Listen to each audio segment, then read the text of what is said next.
नमस्कार प्यारे विद्यार्थियों, स्वागत है आपका अपने YouTube channel GK by Jitendra Khichar. मैं जितेंद्र कुमार खीचड़ आपका हार्दिक स्वागत करता हूं। आज हम अपने इस वीडियो में कक्षा 12 राजनीतिक विज्ञान विषय का 2025-26 का जो पाठ्यक्रम है उस पाठ्यक्रम के बारे में अपने इस वीडियो में चर्चा करेंगे। कक्षा 2025-26 में आपका जो प्रश्न पत्र होगा वो हर वर्ष की भांति 3 घंटे 15 मिनट का होगा। इसमें आपके 80 नंबर का पेपर आएगा, 20 नंबर आपके संतरांक के भेजे जाएंगे, कुल आपका 100 नंबर का पेपर होगा। आपको 100 नंबर के पेपर में जो क्वेश्चन होंगे उन क्वेश्चन के लिए आपको 3 घंटे 15 मिनट का समय दिया जाएगा। अब हम पाठ्यक्रम में देखते हैं कि किस पाठ से कौन कौन सी जो टॉपिक है वो शामिल किए गए हैं। सबसे पहले हम बात करते हैं पुस्तक फर्स्ट के बारे में। पुस्तक जो फर्स्ट पुस्तक है उसका नाम है समकालीन विश्व राजनीति। समकालीन विश्व राजनीति। समकालीन विश्व राजनीति के जो 7 चैप्टर है उनमें पहला है दो ध्रुवीयता का अंत। दो ध्रुवीयता का अंत जो चैप्टर है वो आपका 6 नंबर का होगा। इस चैप्टर में आपके कौन कौन से टॉपिक शामिल है? सोवियत प्रणाली है, गोर्बाचेव और सोवियत संघ का विघटन है, सोवियत संघ के विघटन का परिणति यानी परिणाम है, साम्यवादी शासन के बाद में जो शोक थेरेपी है, शोक थेरेपी के परिणाम है, संघर्ष और तनाव है, पूर्व समय संघर्ष और तनाव यानी सोवियत संघ से विघटन में जो 15 राज्य देश थे उन देशों में जो तनाव था, संघर्ष था। उसके बाद में पूर्व साम्यवादी देश और उन देशों का भारत के साथ संबंध और सोवियत संघ का और भारत का संबंध। आपका ये पहला चैप्टर है। इस चैप्टर में आपके कुल 6 नंबर के आपके क्वेश्चन आएंगे। उसके बाद में आपका चैप्टर नंबर है 2, सत्ता के समकालीन केंद्र। सत्ता के दूसरा चैप्टर आपका सत्ता के समकालीन केंद्र। सत्ता के समकालीन केंद्र जो चैप्टर है आपका वो भी आपके कितने नंबर का है? 6 नंबर का है। इसमें कौन कौन से यूरोपीय संघ के बारे में, दक्षिण पूर्व एशियाई राष्ट्रों का संघ यानी आसियान के बारे में, उसके बाद में चीन की अर्थव्यवस्था का उत्थान, चीन के बाद भारत, चीन और भारत के संबंध, उसके बाद में जापान की अर्थव्यवस्था और दक्षिणी कोरिया की अर्थव्यवस्था के बारे में हम इस चैप्टर में अध्ययन करेंगे। उसके बाद में चैप्टर नंबर 3 है समकालीन दक्षिण एशिया।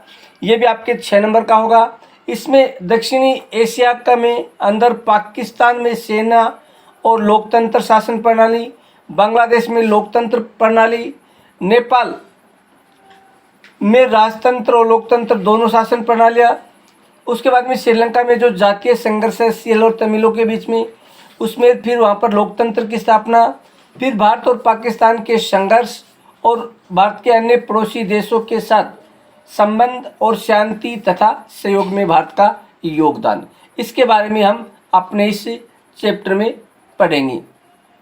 अगर आपने अभी तक हमारे channel GK by Jitendra Khichar को सब्सक्राइब नहीं किया तो चैनल को सब्सक्राइब, लाइक, शेयर करें।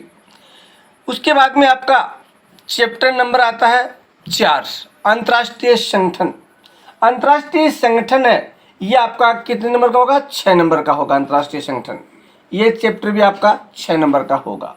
इसमें अंतर्राष्ट्रीय संगठन की आवश्यकता, अंतर्राष्ट्रीय संगठन का विकास, शीत युद्ध के बाद में संयुक्त राष्ट्र संघ में सुधार की प्रक्रिया और ढांचे में सुधार, संयुक्त राष्ट्र संघ का न्यायाधिकार और संयुक्त राष्ट्र संघ में सुधार और भारत, फिर एक ध्रुवीय विश्व में संयुक्त राष्ट्र संघ का क्या महत्व है, अंतर्राष्ट्रीय मुद्रा कोष, बैंक, WTO, अंतर्राष्ट्रीय आणविक ऊर्जा एजेंसी, संबंधित स्वयंसेवी संगठन जैसे amnesty international, human right watch, ये इनके बारे में हम इस चैप्टर में अध्ययन करेंगे। उसके बाद में चैप्टर नंबर 5 आपका समकालीन विश्व में सुरक्षा। इसमें सुरक्षा की जो अवधारणा है उसमें पारंपरिक अपारंपरिक दोनों जो सुरक्षा की अवधारणा है उसके बारे में हम अध्ययन करेंगे। उसके बाद में जो नए स्रोत है, खतरे के जो नए स्रोत है उनमें, और उसके बाद में मानवाधिकार और भारत की सुरक्षा की रणनीतियाँ क्या है, इनके बारे में अध्ययन करेंगे। उसके बाद में चैप्टर नंबर आपका है 6, चैप्टर नंबर 6 आपका पर्यावरण और प्राकृतिक संसाधन से। इसमें हम वैश्विक राजनीति में पर्यावरण की महत्व के बारे में, विश्व की साझी संपदा की सुरक्षा, साझी संपदा में अलग अलग जो जिम्मेदारियां दी गई है देशों को, उनके बारे में, और पर्यावरण के मसले पर भारत का पक्ष, यानी भारत ने अपना क्या पक्ष रखा है। पर्यावरण आंदोलन एक या अनेक, यानी कितने स्थानों पर, किन किन क्षेत्रों में पर्यावरण आंदोलन चल रहे हैं उससे संबंधित। उसके बाद में मूलवासी और उनके अधिकार तथा भारत में पावन वन प्रांत यानी देवभूमि के बारे में पढ़ेंगे। उसके बाद में चैप्टर नंबर 7 इस पुस्तक का लास्ट चैप्टर है। उसमें आपका वैश्वीकरण वाला टॉपिक है, ये भी आपका 6 नंबर का है। इसमें समकालीन विश्व में वैश्वीकरण की अवधारणा, वैश्वीकरण के कारण और इसके प्रभाव में राजनीतिक, आर्थिक और सांस्कृतिक प्रभाव, वैश्वीकरण और भारत में वैश्वीकरण का प्रतिरोध क्यों किया गया है, और भारत और वैश्वीकरण का जो संबंध वैश्वीकरण के कारण, उसके बारे में हम पढ़ेंगे। ये थी आपकी पुस्तक फर्स्ट। उसके बाद में पुस्तक नंबर 2 आती है स्वतंत्र भारत में राजनीति, यानी 1947 से लेकर वर्तमान तक की जो परिस्थितियाँ है, 1947 से लेकर वर्तमान तक की, उनके बारे में हम इस पुस्तक में पढ़ेंगे। ये पुस्तक भी आपकी कितने नंबर की होगी? 40 नंबर की होगी। इसमें पहला पार्ट है, इसमें कुल 8 टॉपिक है। पहला पार्ट है राष्ट्र निर्माण की चुनौतियाँ, नए राष्ट्र की चुनौतियाँ, यानी हमारा देश जब स्वतंत्र हुआ उस समय प्रमुख जो चुनौतियाँ थी, यानी 3 प्रमुख चुनौतियाँ थी।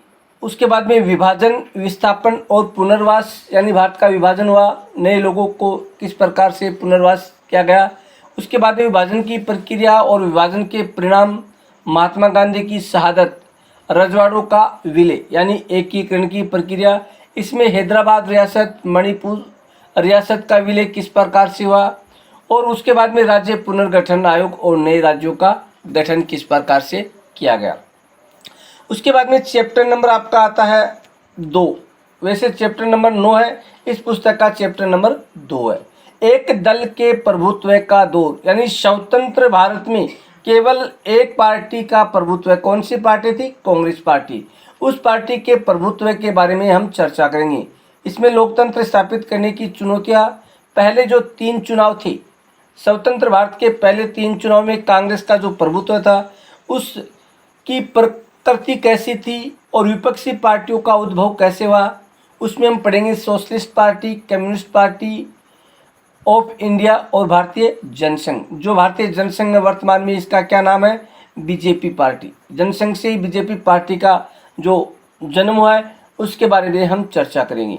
उसके बाद में चैप्टर नंबर 10 है नियोजित विकास की राजनीति, यानी भारत में विकास करने के लिए जो योजनाएं बनाई गई है उनके बारे में पढ़ेंगे। यानी राजनीतिक फैसले और उनका विकास, राजनीतिक टकराव, विकास की धारणाएं, नियोजन, शुरुआती कदम, यानी क्या क्या कदम उठाए गए, प्रथम पंचवर्षीय योजना और औद्योगिकरण की तेज रफ्तार, विकेंद्रित नियोजन, योजना आयोग और नीति आयोग के बारे में पढ़ेंगे। उसके बाद में चैप्टर नंबर 11 भारत के विदेशी संबंध, भारत के पड़ोसी देशों के साथ संबंध कैसे है, इनके बारे में हमने पहली पुस्तक में भी पढ़ा था। यानी अंतर्राष्ट्रीय संदर्भ में भारत ने जो गुटनिरपेक्षता की नीति अपनाई थी उसमें, और नेहरू की उसमें क्या भूमिका थी। भारत 2 खेमों से भारत की दूरी, यानी सोवियत संघ अमेरिका से दूरी। उसके बाद में एफ्रो एशियाई एकता, चीन के साथ शांति और संघर्ष।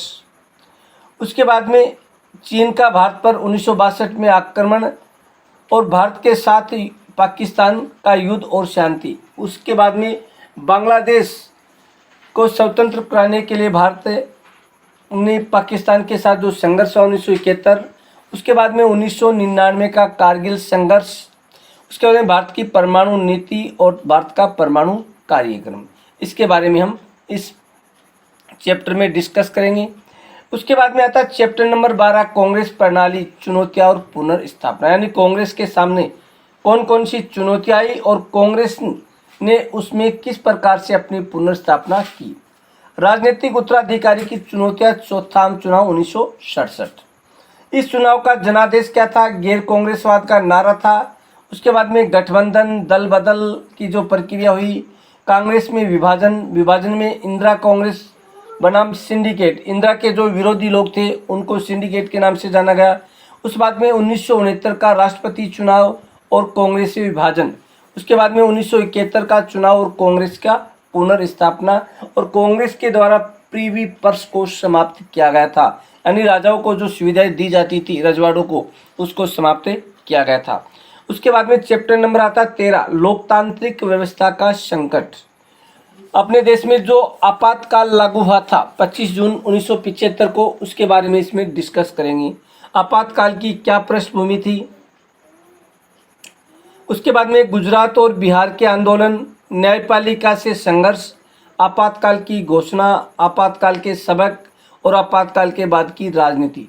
जो ये आपातकाल समाप्त होता है 1977 के चुनाव होते हैं और भारत में पहली बार गैर कांग्रेसी सरकार बनती है। मोरारजी देसाई उसके प्रधानमंत्री बनते हैं। उसके बारे में चर्चा करेंगे। ये चैप्टर होगा आपका 5 नंबर का। उसके बाद में हम बात करते हैं चैप्टर नंबर 14, क्षेत्रीय आकांक्षाएं।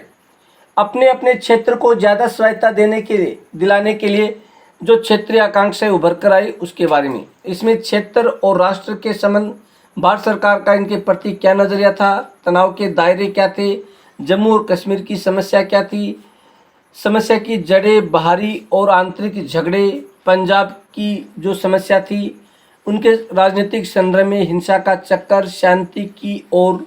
उसके बाद में पूर्वोत्तर भारत के जो राज्य थे उनमें स्वायत्ता की मांग, बाहरी लोगों के खिलाफ आंदोलन, समारोह, राष्ट्रीय अखंडता। उसके बाद में सिक्किम का विलय, गोवा की मुक्ति और द्रविड़ आंदोलन।